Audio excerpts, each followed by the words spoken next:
Everyone, আজকে মুনাস কিচেনে রান্না হচ্ছে। এই যে হচ্ছে বলতে এখনও শেষ হয়নি। এখানে ভাত হয়েছে আর এখানে হয়েছে ডাল, মুগের ডাল রান্না করেছি। একদম অল্প করে মুগ ডাল রান্না করেছি। মুসুরি ডাল যেভাবে রান্না হয় ঠিক তেমনি করেছি। মুগ ডালে তো আদা টাদা দিতে হয়, সেরকম কিছু ব্যাপার না। আমি আগে খুব আদা টাদা দিয়ে করতাম। আপনারা প্লেন রান্না করে খেয়ে দেখবেন, খুব টেস্টি হয়। মুগ ডাল বলে মনেই হয় না, মনে হয় যে একটা কী বলবো, মুসুরির ডাল বা মুগ ডালও না, সে কীরকম একটা অদ্ভুত একটা টেস্ট আসে। আমি যদিও কাঁচা মুগ ডাল রান্না করেছি, আমি মুগ ডালে আমি আদা জিরে দিয়ে ফোড়ন দিই। তো একদিন ভাবলাম যে না, পাঁচফোড়ন দিয়ে করব।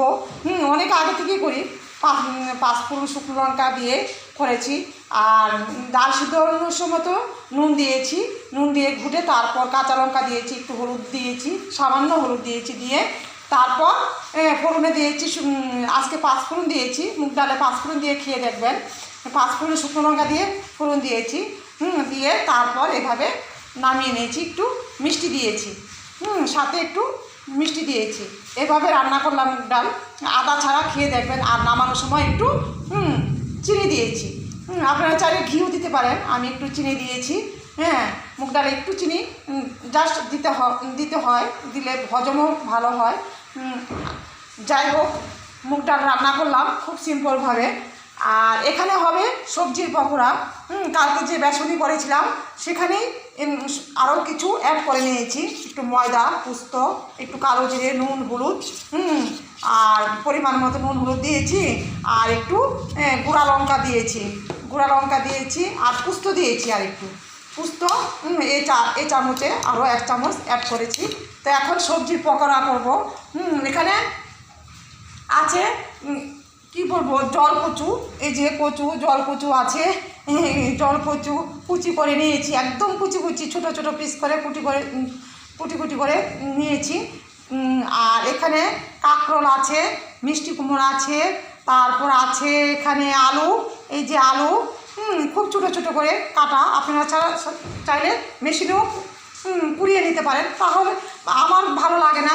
মেশিনে কুড়িয়ে নিলে খুব পালিশ কি বলবো, একদম মিশে যায় মনে হয়। এরকম করলে করে খেলে মনে হয় একটু মুখে লাগে, মুখে পড়ে। তাই আমার এরকম করে করতে ভালো লাগে। তো এখন আমি পকোড়া ভাজবো। এই যে বেসনের সঙ্গে মিশিয়ে এটা এক করে পকোড়া ভাজবো ডালের সাথে খাওয়ার জন্য। আপনারা চাইলে এখানে পেঁয়াজ কুচিও দিতে পারেন, কাঁচা লঙ্কা কুচিও দিতে পারেন, ধনে পাতা কুচিও দিতে পারেন, কিন্তু আমি দেবো না, কোনো কিছুই দেবো না। যেহেতু পোস্ত দিয়েছি, কালো জিরা দিয়েছি, ওটার ফ্লেভারই আলাদা, অন্যরকম একটা টেস্ট। তো এইভাবেই করবো। তো ভিডিওটা যদি আর এখানে এখানে ঘরে পাতা টক দই আছে, একদম চাট। কিছুটা অংশ খাওয়া হয়ে গেছে, লাঞ্চে খাওয়া হয়ে গেছে। আজকে লাঞ্চের মেনু দেখাতে পারিনি, সেরকম কিছু হয়নি। আলু সিদ্ধ, কাঁকড় সিদ্ধ খেয়েছি। বললামই তো মঙ্গলবার আমি নিরামিষ খাই। তো আলু সিদ্ধ, কাঁকড় সিদ্ধ হয়েছে, আর দই দিয়ে, এখান থেকে খানিকটা দই দিয়ে খেয়েছি আমি। তাই আর দেখাইনি। তো এখন ডিনারে টক দই খাবো। ডিনারে অনেকে টক দই, তেঁতু শাক খান না, কিন্তু মিষ্টি পড়লে টক দইও খাওয়া যায়।